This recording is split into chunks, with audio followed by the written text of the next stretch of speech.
Welcome to Pankinen Financial Perspective with Ashton Pankinen from Pankinen Financial Group. Planning for your financial future means navigating challenges like market volatility, inflation, and retirement income. Pankinen Financial Perspective is here to help by addressing common financial concerns, sharing valuable strategies, and exploring ways you can work toward your financial goals. Now let's get started with Pankinen Financial Perspective. Hello, and welcome to the Pankinen Financial Perspective. My name is Ashton Pankinen from Pankinen Financial Group. If you'd like more information about what you hear today, give us a call at 952-873-2703 or visit us online at pankinenfinancial.com.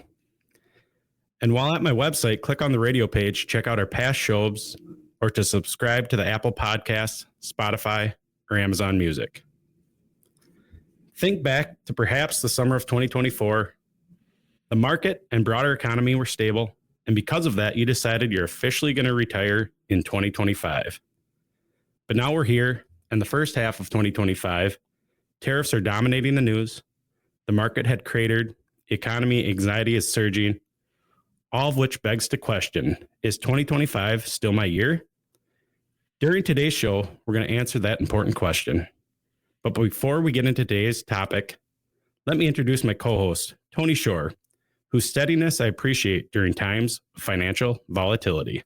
Well, it's you who keeps us calm and in financial at times when the markets are volatile. But I always do say slow and steady wins the race. My mom always told me that, son, slow and steady wins the race. I remember her saying that over and over. But I have to admit, I do my best to stay calm with the financial news because of everything you've told me. Markets go up and down, and we saw it. They tanked earlier or went down quite a bit, and people were already talking recession. Now the markets are back up, as of the recording of the show. So, it's been a roller coaster ride, and, a lot of the talking heads out there say it's going to continue to be a roller coaster ride. It seems like if somebody in China sneezes, right, the markets go crazy, or Trump sends out a message on social media, the markets go up or down. So it is interesting, and I find it fascinating. I'm anxious to dive into this because if you're close to retirement, or especially if you're planning on retiring this year, if your account is down, you might be wondering, oh, should I wait? What do I do? So I'm glad you're going to give us some feedback on that. But first, I wanted to say I'm great. I drove right past your place this past weekend going down to see the parents. I know you're from Windham. I'm from Worthington, Minnesota. So we grew up in the same area. Yeah, good old Southwest Minnesota ties down there. So yeah, that's meat and potatoes country, farm country down there. I love it. So that's great. Now, how have you been? You went down and for saw family, right, over the weekend? Yeah, we had a great Mother's Day weekend there. Spent Sunday with my wife and kids, and then I went down to Windham to see my mom. Actually snuck down there Monday for lunch and surprised her for lunch. And oh, wow. In true motherly way, I was going to take her out for lunch, and she's like, "Oh, you don't have to do that. I'll just make you something here at home." So she got to make me a nice home cooked meal, and nice. It was a nice time. Good visit down there. That's great. I love that. That's fantastic. Well, for our listeners out there who, this show is really going to apply to everyone, but especially if you're going to retire soon, what do you do? So where do you want to begin? Yeah, let's just dive in here, Tony. I'm going to reference a Kiplinger article. Is 2025 a bad year to retire with stock market in the dumps? So again, 2025 hasn't exactly rolled out the red carpet for retirees. Markets are sliding. 401ks may be down from what the year started there. Egg prices, inflation is still hanging around there. Yeah. Again, everybody loves to talk about the eggs at $9 a dozen. Chickens are selling like crazy for those little chicken coops in everybody's backyard now. Yep. And so, they've kind of become a luxury item. And so if you're planning to retire this year, it's normal to feel a little nervous when the markets take a pullback. Sure. Well, you don't dream of starting off that 20 or 30 year retirement with down markets. So is it truly a bad year? Well, it depends on how you've planned and prepared. And if you've got enough saved money for the next 2 to 3 years, a lot of times we talk about buckets of money, and that shorter term money, Tony, we usually leave in a more conservative bucket where the market pullbacks don't affect it as much. Yeah. And then we leave some of that longer term money and more aggressive. Some of that is going to see that volatility, that ups and downs inside of the market. And so I guess it depends on what kind of retirement you've planned for, if 2025 is still the year to retire for you. Right. And so we're going to talk about a little bit of the potential bad news first. Why might 2025 be a bad year to retire? Yeah, and again, there's a sequence of returns is one of the things we want to talk about here. Sure. What that means is ideally the first 3-4 years of retirement, we don't have that down market. Unfortunately, that's not something we can control. Right. The markets, we focus on what we can control. Sure. And that's diversification, making sure we have some safe money in there so that if we are in a sequence of returns where the market is down, we can still continue with our plan if we want to. Again, we don't have to. It's when we start planning, I always talk about there's a lot of variables that come into play for your retirement goal. One of those variables is market conditions. So we can't, again, control what the market does, but we can control that we're well diversified. We have some of that 0 to 3 year money, that safe bucket. So if we are in that short-term goal of retiring in the next year, that we say, hey, if the market is down, that's okay. We don't have to pull from our portfolio. We can pull from our safe money that we have on the sidelines. Yeah. There. Yeah, exactly. And there you go. Because like you say, sequence of returns means if all your money is in the market, like with a 401k or an IRA or both, that you need to live on in retirement, and you retire in in a down year, or the market's down, like 2022, it was a down year. If that's the year you decided to retire and you're going to take $50,000 out of your 401k to live on that year, or 30, whatever it is, or more, then you're pulling money out when the market's down, and that's going to deplete your account sooner than you'd hoped, and it won't last nearly as long, and you're going to miss out on all that growth opportunity, whereas if you'd been able to leave that money in there. So I assume what you're talking about there is, you kind of alluded to it there, is everybody's situation is different. So it depends on how little you have, but it's really about proper asset allocation. You're talking about having some money, other sources like Social Security, or maybe you have money where the principal's protected and you can get income from that. There are other vehicles out there where you try to get your clients to be diversified, not just within the market where everything's at risk, but also other safer assets, right? Correct. So for the most part, if you've sat down with me and we've made a plan, we still would want to be cautionary about, still retiring in 2025 if that was our goal. Sure. But for the most part, if we've sat down and we know let's say you're 62 years old, you said you were going to retire at 65. We've probably already taken that precautionary step of, again, filling that bucket with the safe money, or knowing that, hey, with Social Security and some guaranteed income from possibly an annuity or something like that, or principal protected annuity, that we know, hey, we're going to be okay. We still want to kind of be cautionary about it because, again, as you said, the sequence of returns, we've got not just to live into retirement, like, hey, let's get to 65, let's retire. We hopefully have a nice, long, healthy 20, 30 years in retirement that we want these assets to last us and continue to grow. And so, again, we want to make sure that if we have a plan, it's protected. I would say the more cautionary part is if you haven't sat down and had some of that safe money set aside, you're investing just in your 401k, and, maybe you didn't pull back the risk tolerance inside of there, then we may want to wait and move that target date back a year or two, kind of wait things out or wait for the market to recover and then pull back and put some in that safe bucket so we can still continue to retire in that 2025 if that's a goal that's still attainable for you.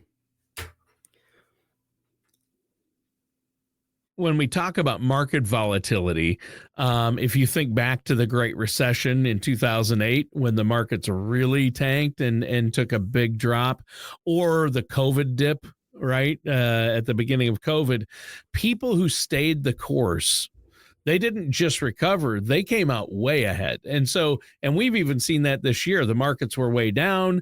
Now they've regained a lot of that. We don't know. There's still a lot of uncertainty because of everything that's going on.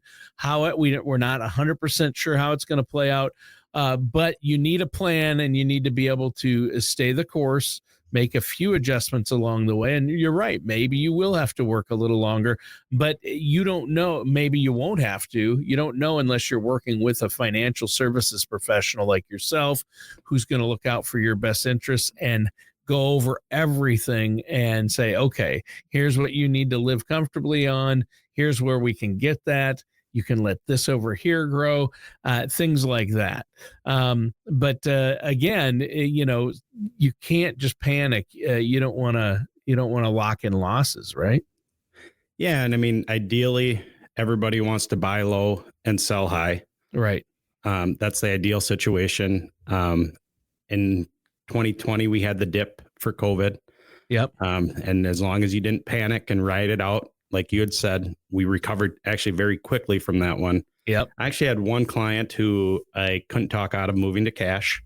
We talked long and hard about it. He ended up saying, yep, I know the long term, but I have to make him a change. And so we moved to cash. Thankfully, the next day he called me back and said, Ashton, I thought about what you said. I was being irrational, and we got back in. Oof. And so again, staying invested during these tough times is important. And again, we'll talk about those sequence of returns. And so ideally, if we don't have to pull in the down market for that first year, whether that means pulling from a different area, pulling from savings, sure, or waiting a year, that's going to really help our long-term 20, 30-year retirement. Right. And again, like you're saying, it's not about trying to time the market. It's about timing your life. And a lot of people panic and sell low, like you said, that example. And then in most cases, this guy was fortunate that he had you to talk to him about it and try to tell him, look, you need to stay the course. And he ended up making a good decision to get back in right away while the markets were still down. However, most people who get out when they're low, then when the markets jump way back up, they get back in, and they've just, again,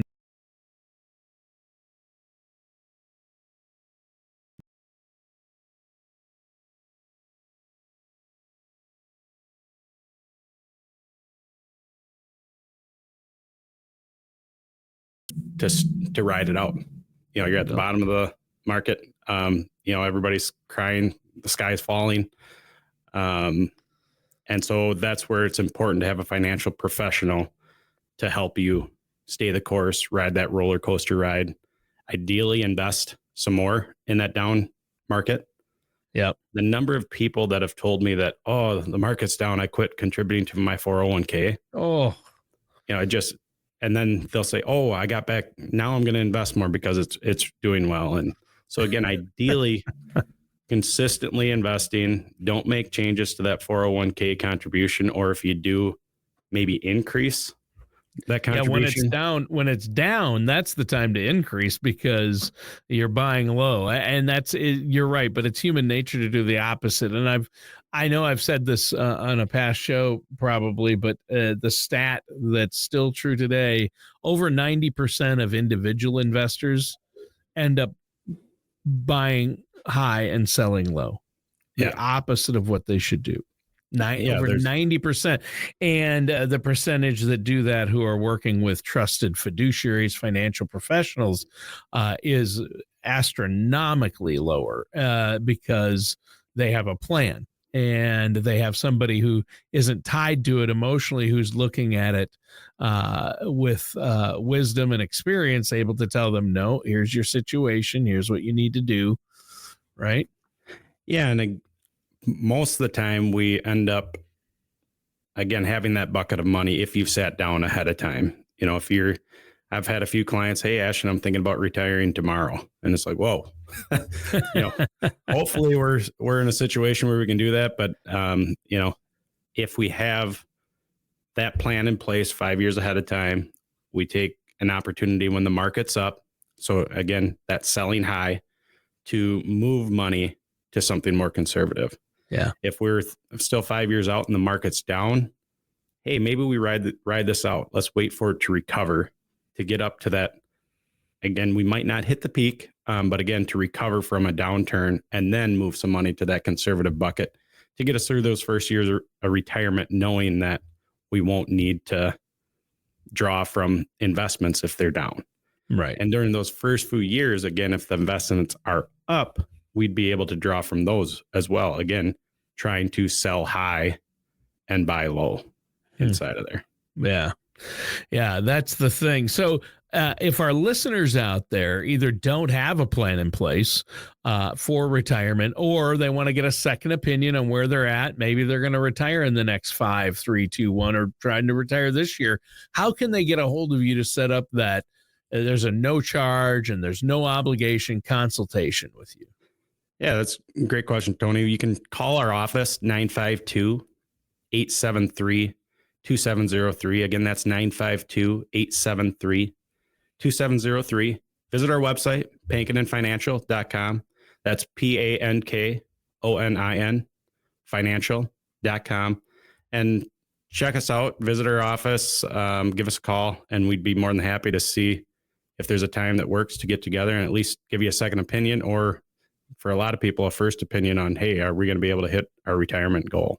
Yeah, exactly. There you go. I think that's great that you're offering that. Give that phone number our listeners can call one more time. Yeah, 952-873-2703. All right. Well, I'll tell you what, it's been a great discussion so far. You've talked about the current financial picture, whether 2025 might still be a good year to retire. You've highlighted some of the bad news out there. So how about a dose of good news? Is there any good news out there? Yeah, there's still some things you can do to prepare for that retirement goal if you don't think you're quite there, or again, you're concerned about the 2025 timeframe here. One of the things you can do is start maxing out your 401k as you get closer to retirement. Sure. Making sure we take full advantage of that, because it may feel like it's too little too late, but it does make a big difference in that long-term retirement plan, because we aren't just waiting until we retire at age 62 or 65. We're hopefully living another 20, 30 years in retirement. And so that can pay off. Again, make sure you team up with a financial professional to optimize your tax situation. It doesn't matter how much you make, it's how much we keep, whether that's deferring more into your 401k to save on taxes, or the way we draw income in retirement to maximize the tax buckets and make sure we're trying to keep as much in those lower tax rates as possible. Make sure your living is set up, is affordable, stable, and maybe most importantly, just making sure you can handle the dip in the portfolio without making rash decisions on moving to cash or, again, selling low in retirement, especially when you're not getting that monthly paycheck. Sometimes, it changes your psychological view of the market when, hey, I'm not getting the steady paycheck from work anymore, and I'm just living off my retirement portfolio and Social Security as well. Right. And I think some of the good news economically, they just this past week announced that the consumer price index, the inflation rate went down from 2.8 to 2.3.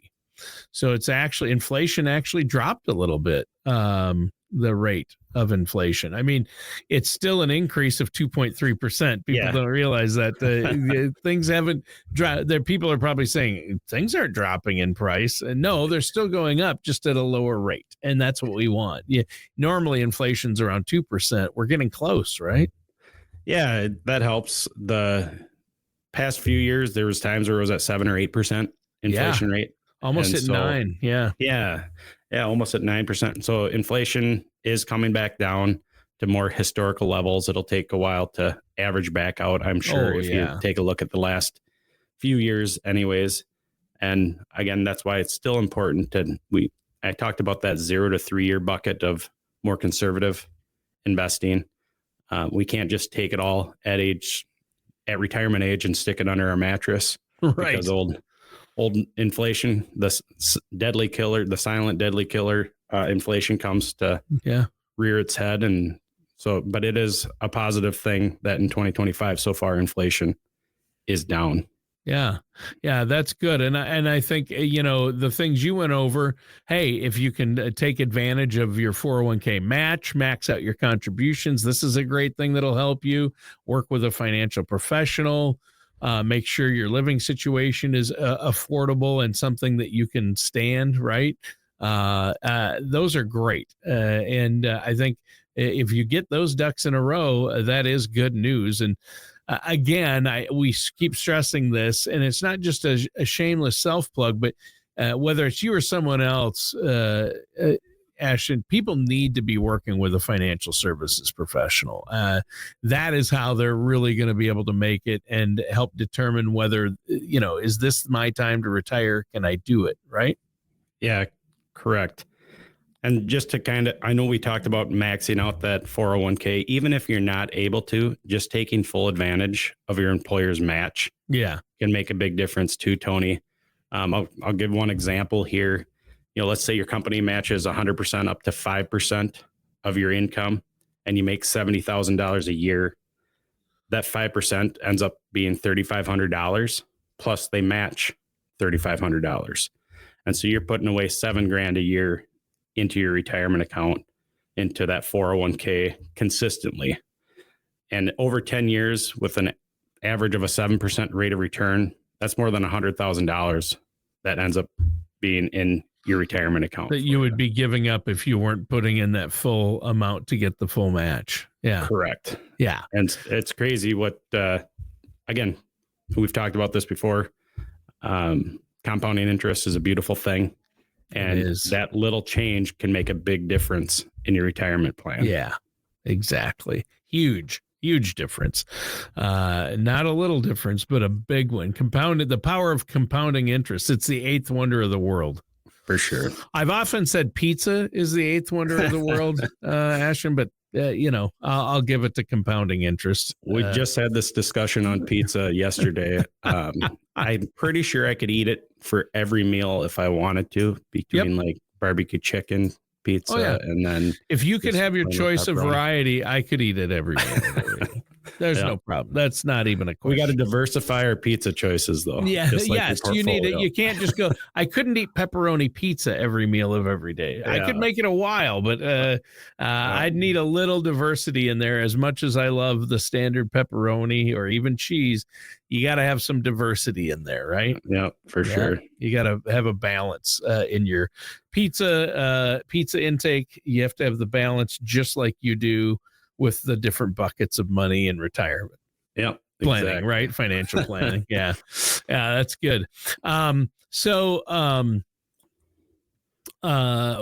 else do we need to do if we're maybe, trying to make it to retirement? What can we do? Yeah. So there's a couple things we can do, Tony, and that's tighten up the budget. Sure. Make sure we, look at what we're spending on a regular basis. There's the 50-30-20 rule. Spend 50% on needs, 30% on kind of wants, I guess, and then another 20% saving towards paying down debt or putting into retirement or just savings in general. So again, really looking at ourselves in the mirror, writing down what we're actually spending. Don't forget to include that $8 Caribou every day.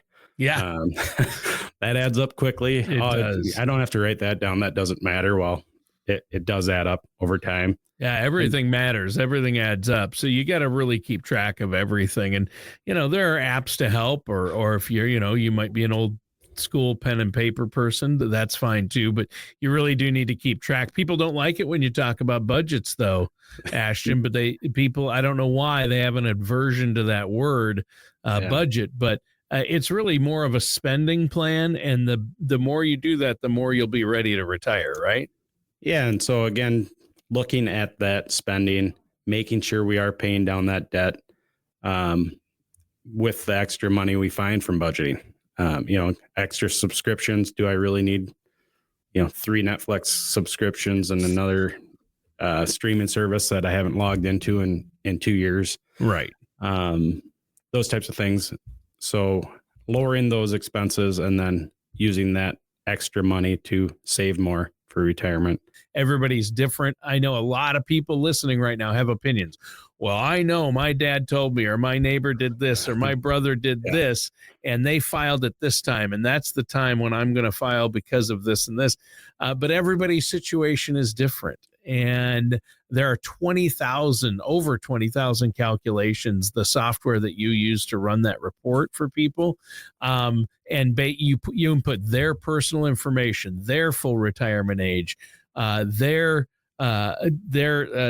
actually some health history you look at, their number of what they're eligible to receive, and it calculates out what it would be if I want to retire then, when should I file? I mean, spousal benefits, there's so much more to Social Security. We'll do entire shows on that, I know. For sure. Yeah. I wanted to mention that before we go, because you can run that report for people. And before we go, let our listeners out there know, Ashton, how they can get a hold of you and get that report run. I know the initial consultation, when you sit down and talk to people and get a plan worked out, there's no charge or obligation if they want to continue working with you and have you work on their financial plans and help them with their investments. That's great. How can they get a hold of you to figure this out? Yeah, Tony, again, there's no charge, no obligation, but there's tremendous value to it. They can call my office, 952-873-2703. Again, that's 952-873-2703, or visit our website, pankinonfinancial.com. Again, that's Pankonin, PANKONIN, financial.com. All right. Thanks, Ashton. And listeners, thanks for tuning in. That does it for today's episode of the Pankonin Financial Perspective. Thank you for joining us for Pankonin Financial Perspective. Don't head into retirement without a plan for both your finances and your health. For more information, contact Ashton Pankonin at Pankonin Financial Group at 952-873-2703 or visit pankoninfinancialgroup.com. Join us again soon for another episode of Pankonin Financial Perspective. Advisory services are offered by Ashton Pankonin LLC DBA Pankonin Financial Group, an investment advisor in the state of Minnesota. All matters discussed during the show are for informational purposes only. Each individual situation may vary, and the opinions expressed here may not apply to everyone. Materials presented are believed to be from reliable sources, and no representations can be made as to its accuracy. All ideas and information should be discussed in detail with one of our qualified representatives prior to implementation. We are not affiliated with or endorsed by the Social Security Administration, the Federal Medicare Program, or any other government agency. Calling this number will direct you to a licensed sales agent.